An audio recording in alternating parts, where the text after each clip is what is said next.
online broadcast network, AFTERBUZZ TV. Over 20 million weekly downloads in over 150 countries, and your number one source for after-show entertainment.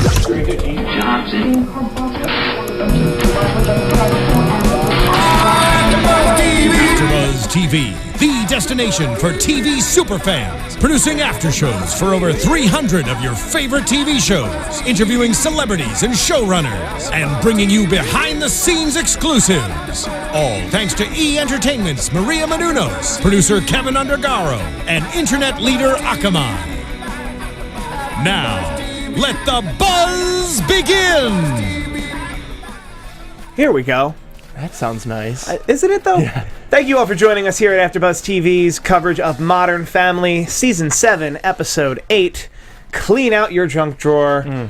I'm your host, Steve Kauffman. You can find me all the time at Steve Kauffman. That is Kauffmann. I'm joining you live in the chat right now. If you have anything to say it to us right here.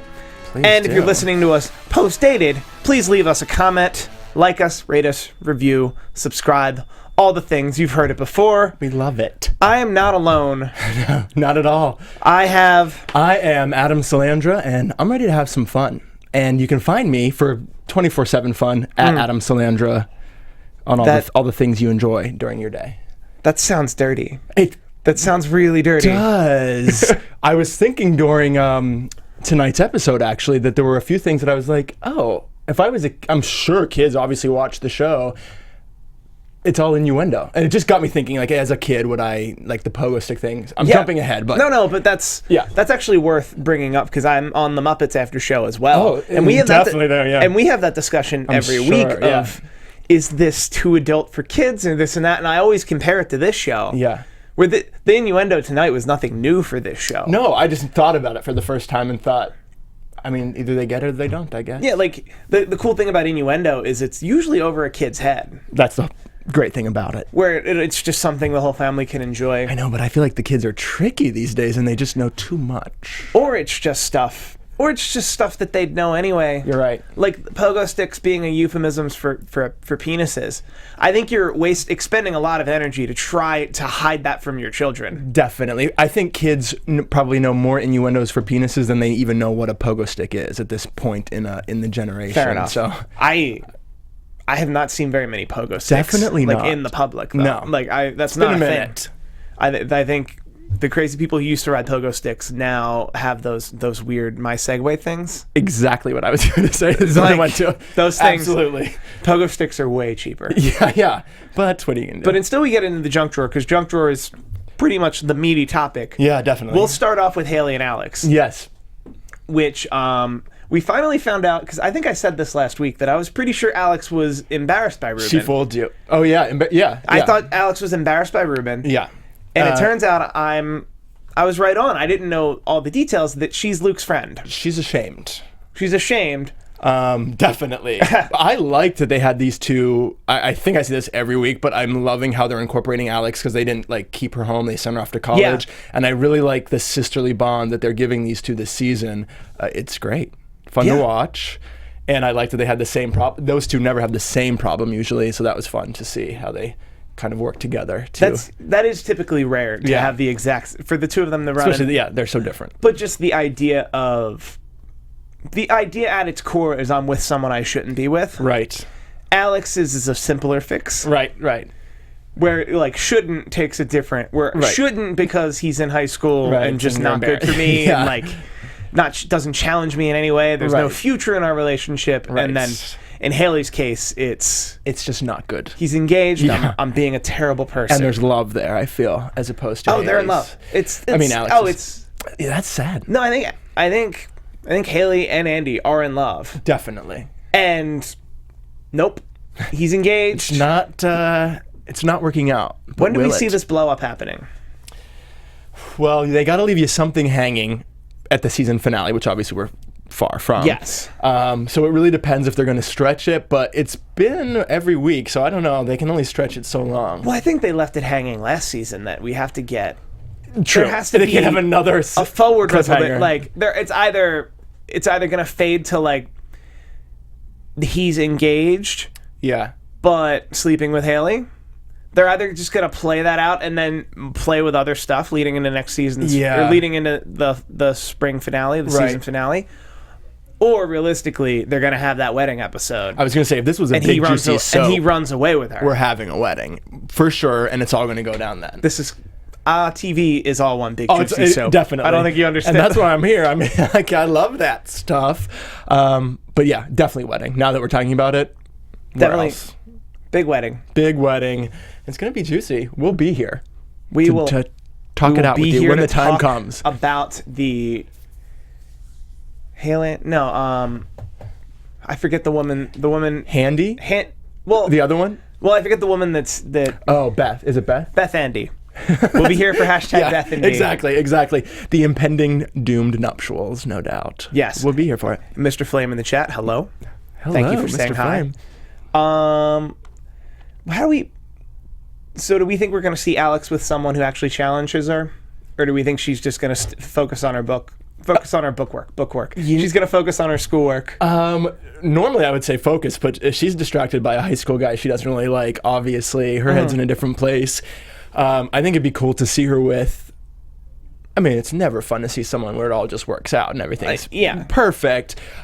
Maybe someone who challenges her, though, what if she's with someone who's a little, not stupid, but...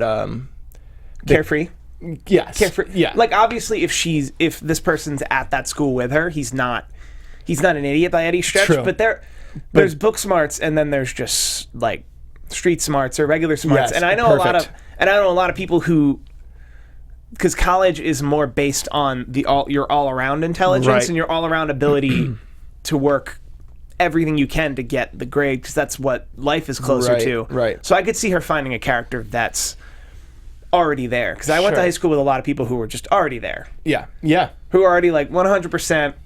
No, I understand the grade's not as important as my ability to work you and work this and then work everything. And they worked that room. And that would be cool if she could meet that person. Yeah, I like that too. Just throw a little challenge her way. And I can play 18 to look younger. If you need me to play a little older, I can do that too. Well-rounded. There are pictures on the internet with me without a beard. I can pull it off. So I know where the lot is. I'm just saying. If you're listening, Modern Family Casting, we have a brief message. Steve Kauffman, at Steve Kauffman on Twitter. I love of all the parts you could play, that's how you end up like pitching yourself for Alex's. That came up, but I kind of pitched myself of someone who... I think it's great. Who, like, the grades don't matter as much as other stuff, but we can... You actually wrote the part, and now you're just waiting to fill it. Pretty much. Good for you. I need to do that for next week. Hashtag Steve on Modern Family. Yes, let's get it started, baby. So... The next big topic that I'm breaking down into 3 subtopics is the junk drawer. Yes. Before you break it down into 3 subs, I have to say that what I loved about this is it felt a lot like the Newlywed Game to me. Yep. Because you kind of knew one was going to come out on top. That was the whole thing. That was very fun for me. Yeah. Because I really got in. I guess I'm competitive. I was like, who's it going to be? Well, I think Claire and Phil made it that way. Of course. I don't think the other 2 couples knew they were in a competition at all. But I got sucked in to Claire taking me there. Yeah, Claire will take you there. Yeah, it's just like, we're going to win therapy. Right. And that's the only way we're going to get through this. Right. I could buy that. And then she's just... Yep. Like those 2 can't pick a restaurant. Right, exactly. We have 3 kids. One of whom has a bright future. That was one of my favorite lines, definitely. She's talking about Luke, right? Yeah. Definitely talking about Luke. Yeah, definitely Luke. Gotta be Luke. Oh, that's Luke's amazing. going to be a stuntman. Yep, yeah. You know, you just never know what's going to happen in their future. And Phil and Claire's problems, essentially, because they play with this a lot, and this was fairly a fresh take on everyone's quirks. And I'm trying to think what exactly, like, it boiled down to Phil and Claire. Claire was obviously the stringent one, and then Phil is like a big child. Totally. And they let Phil be upset with some of the things, the way Claire expresses herself, which wasn't even her neuroses, just little things that might get on your nerves. But I think that helped highlight that they weren't big issues. I mean, they were really, the junk in their drawer was right at the top. Yep. You know, nothing too deep. Well, because those two are such a good couple that, like, the junk is literally junk. Right. Yeah, exactly. The junk is literally, and I think that's the important... I feel like that's the important part to this whole thing, is that it's a junk drawer. It's all junk.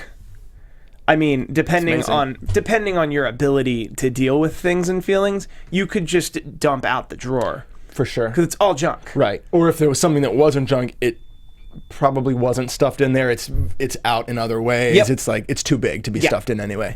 This is very deep. 30 years of research.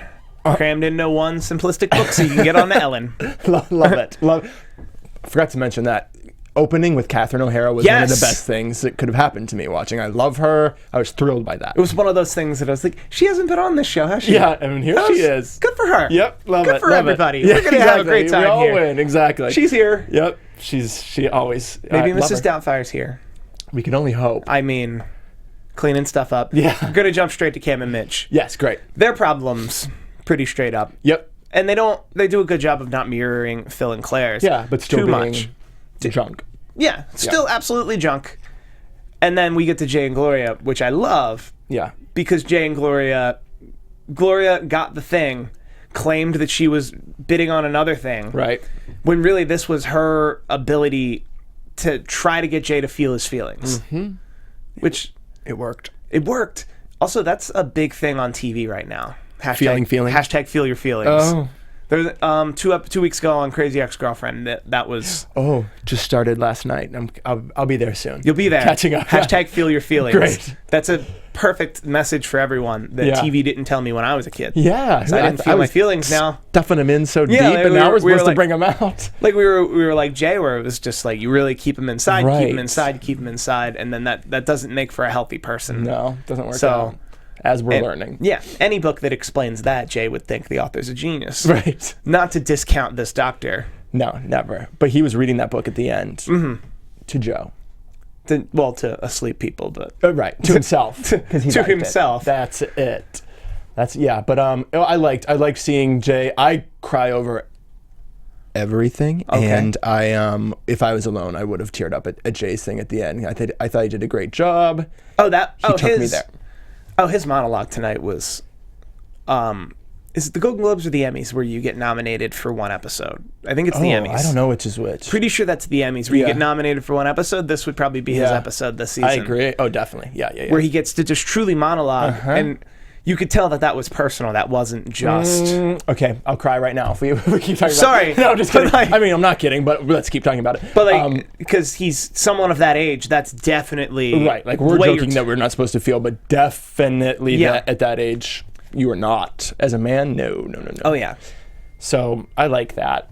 I do think that... I mean, obviously, it's Modern Family at the end. They're going to kind of tie it up that way, but I liked it. I liked that he got something from it. Yeah. And because of that, the others got something from it, too. And I also like that it wasn't a neat little bow, either. Like, you can tell that stuff's real messy and will continue to be messy for him, but the show's not. This isn't In Treatment on HBO. Right. Although I'd watch that. Definitely. If there was a sit-in treatment special with Jay. That's amazing. I would so watch Spin that. off. But yeah, no, it was exactly. It was real. That's the other thing. It wasn't just like a Full House ending where like the music comes on. You're like, it's all good. Like it was like this is real stuff. It's real stuff, and like it's as neat a bow as you can tie this show. Right. Because this show has a lot of moving parts, and if you ever actually tie it, like with any show, if you ever actually tie it up, then what are you doing next week? Exactly. But this show does a good job of like leaving a mess on the floor, but showing Jay with a mop in his hand, if you will. Yes. Of just. The me cleaning up the mess isn't the show. Right. But I'm clearly going to clean up this mess, and then next week we're going to be back to the status quo. The mess is the show. You have a week to assume we cleaned it up. Yeah. And then the next one. Or maybe more. Like, that's deep-seated trauma that would take years upon years, but that's... Right. That would be a weird show. But we don't want Modern Family to feel anxious about other people's problems. So that's every other show I watch that's dramatic. So yeah, that's good. But I was happy for him. For the whole family. Yeah. Good for them. So, Adam, what was your line of the night? I am going to choose... Catherine O'Hara said the game they were going to play was Tiger, Rockstar, Bunny. And Phil said, I got this game. I would choose to marry the tiger, kill the bunny, and then he got cut off. But everyone loves that game, so it got me. I actually really liked specifically the throwaway line from Haley that we never got we never got the context to, but was, are they having a big group therapy thing? Yeah, it's probably an intervention for mom. Oh, agreed. That's was my quick, favorite line. But I was like, it really had me pause. I was like, did they think that she needed it? Like that quick throwaway, but like we know Claire so well on Right. this show that it's like, is it alcoholism? Yeah. Is it neat freak? Right, Like, right. Is It could be some OCD. Is it too much wine, or is it just her neuroses? There's a couple things they could be intervening on. Totally. So maybe that's a future episode. We'll see. That would be next level. Yeah, if they're planting a seed in that one line. Yeah, that'd be for very 2 Arrested weeks. Development. They're like 2 years 2 earlier. weeks. They're like sticking something in there, Sticking it right there, and then well, if the writers are now listening, we have you on the series later on as Alex's boyfriend, and of course Claire and Jay in therapy. yeah, I forgot the name. yeah, in treatment. All I'm saying is if you hire me to be if you hire me to be Alex's boyfriend on this show, just whatever that costs, I will also write episodes for the same price. Wow. I'm a 2-for-1 right now. 2 for 1. That's The a union bargain. will probably make me take more money, but that's them. That's not me. Yeah, you would. Crazy. And what you have to be in the union. So sorry. Sorry. We'll see what happens next week. We'll have our answer for you if you're cast. Or Yeah. That pretty much wraps us up here. Yeah, we It was did a it. fun. We handled this. We talked about everything. Yep. We named every person. We got to know each other. We did all the stuff. What more could you ask for? If people had more to ask, Yes. where could they find you on Twitter, Adam? You can find me on @AdamSalandra, SALANDRA. And you guys can find me on Twitter @Steve Kauffman. That is KAUFMANN. I do 3 shows next week, and then I'm pretty much done for the year, Great. which is good because my Holiday car time. just exploded. It was fun. God love it. All right. Thank you so much. See you Bars soon. aren't going to close themselves. From executive producers Maria Menounos, Kevin Undergaro, Phil Svitek, and the entire AfterBuzz TV staff, we would like to thank you for listening to the AfterBuzz TV network. To watch or listen to other after shows and post comments or questions, be sure to visit AfterBuzzTV.com. I'm Sir Richard Wentworth, and this has been a presentation of AfterBuzz TV. Buzz you later. The views expressed herein are those of the hosts only and do not necessarily reflect the views of AfterBuzz TV or its owners or principals.